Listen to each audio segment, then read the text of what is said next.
Welcome to today's Explainer. We are diving headfirst into a really fascinating and honestly kind of shocking financial paradox, the high-income poverty trap. If you've ever thought, if I could just hit a multiple six-figure salary, all my financial stress would just instantly vanish, well, the data tells a completely different story. Picture this for a second. We've got a highly educated Chicago doctor making $380,000 a year. She's cruising around in a leased BMW, she's sending her kids to a prestigious private school, dining out most weeknights, and easily covering a $4,200 monthly mortgage. From the outside looking in, most people would instantly say, wow, she's incredibly wealthy. She's absolutely crossed that income finish line so many of us dream about. But here's the wild part, the grand illusion, if you will. On paper, sure, she looks rich. But in reality, if an emergency hits, she literally can't scrape together $5,000 without having to sell something off or dig herself deeper into credit card debt. Despite bringing home more in a single month than a lot of Americans make in an entire year, she is teetering right on the edge of a financial cliff. She's dealing with the exact same financial panic as someone earning a tiny fraction of her salary. And get this, she is not some rare, hypothetical outlier. Not even close. A staggering 41% of Americans earning between $300,000 and $500,000 report living paycheck to paycheck right now. That's straight from a 2025 Goldman Sachs report. We're talking about incredibly smart people who understand basic math, who know exactly how compound interest works, yet they're completely trapped in this exhausting cycle of just earning and burning. So let's break this down in Section 1, the high-income paradox. Basically, more money, same exact stress. And that stress absolutely does not stop once you hit the $500,000 mark. 4 out of 10 folks raking in over $500,000 annually feel like they have zero financial cushion. Just let that sink in for a second. 40% of top-tier earners are walking a tightrope without a safety net. It completely shatters the myth that passing the $200K or even $500K mark suddenly makes money irrelevant. Which brings us to the core concept of today's Explainer, the high-income poverty trap. This isn't actually about how much money you make. It's a brutal psychological pattern where your spending ruthlessly scales up right alongside your income. You earn more, you spend more, you save the exact same percentage of absolutely nothing. Then you wake up at age 55 wondering where all those millions went. The trap simply doesn't care about your salary. It only cares about what you actually keep. Which leads perfectly into Section 2, lifestyle inflation, and the psychology of why we spend what we spend. The trap is essentially set through death by 1,000 cuts. It happens so gradually you don't even notice it. A $15 lunch becomes a $25 lunch. The Honda gets traded in for a BMW. I mean, nobody bats an eye at dropping $179 a month on food delivery apps even when the fries show up cold, right? But that's over $2,100 a year. Add in streaming services growing by 12.5%, ride shares jumping up nearly 8%, each little upgrade feels minor. You think, hey, I worked hard, I earned this. But these convenience upgrades compound, quietly vaporizing your wealth without giving you any real lasting value. And the way people use debt totally shifts as they make more money. Lower income households, they're generally leaning on credit just to survive. They are financing basic necessities because the cash simply runs out before the month does. But higher income households use credit entirely differently. They use it to stubbornly maintain this inflated lifestyle. They fly first class instead of economy. They book the fancy luxury hotel instead of the Airbnb. They are financing a lifestyle that technically fits their massive income, but leaves absolutely zero margin for error. All right, let's pivot for a minute. Section 3, real millionaires. What actual data-backed wealth looks like.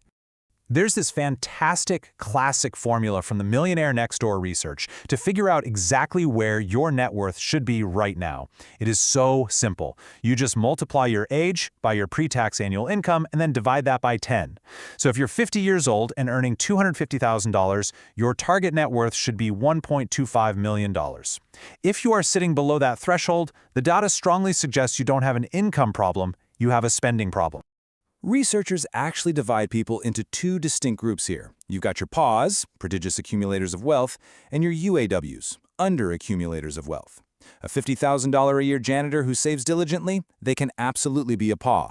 Meanwhile, a $700,000 a year doctor might be a UAW. Why? Because spending habits dictate your wealth, not the size of the paycheck. Most high earners fail this formula test spectacularly because they optimize for looking rich rather than actually being rich. Now this number is going to blow your mind. $399. That is the absolute maximum the typical everyday millionaire has ever dropped on a single piece of clothing, according to a recent 2025 Empower study. Over 62% of actual millionaires still stick to a budget, they hunt for deals, and they actively avoid extravagant lifestyles. Think about that compared to the doctor leasing the BMW. The people who genuinely accumulate wealth behave almost nothing like the people who just want to appear wealthy. Which leads us to Section 4, Debt and Fixed Costs, the hidden dangers of a really high income. Believe it or not, the top 20% of earners, they hold a massive 35% of all U.S. credit card debt. And by the way, total U.S. credit card debt hit a record-breaking $1.277 trillion in late 2025. You'd logically expect people with top-tier salaries to carry near-zero credit card debt, right? But nope. 36% of cardholders earning over $100,000 carry a balance month to month. Debt is literally becoming chronic, even for folks making incredible money. See, the real danger when your income spikes is that your problems just get wildly more expensive. When you make $50,000, your housing is constrained by what a landlord will approve.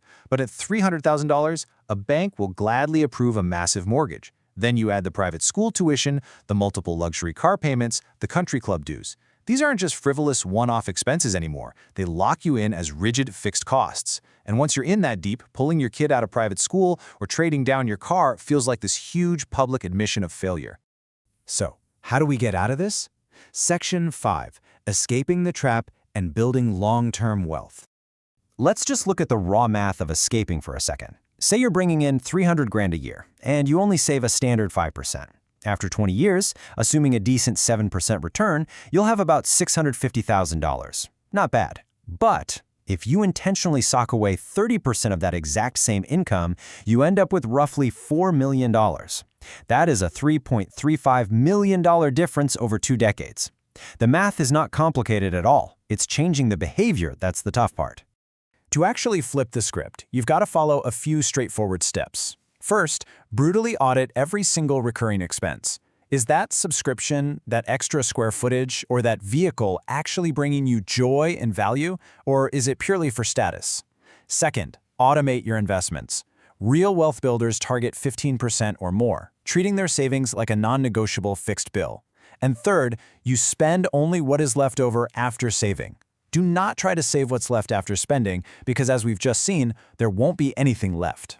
You have to shift your mindset from maximizing your consumption today to securing your total flexibility tomorrow. I want to leave you with this one final thought, a real gut check for your own financial mindset moving forward. Are you optimizing for lifestyle, which, sure, maximizes current consumption but leaves you completely vulnerable? Or are you optimizing for wealth, accepting a little bit of current constraint in exchange for total future freedom? Neither choice is inherently evil, but only one actually leads to the financial security that a high income promises. Thanks so much for joining me for this explainer, and remember, it's never about what you make, it is always about what you keep.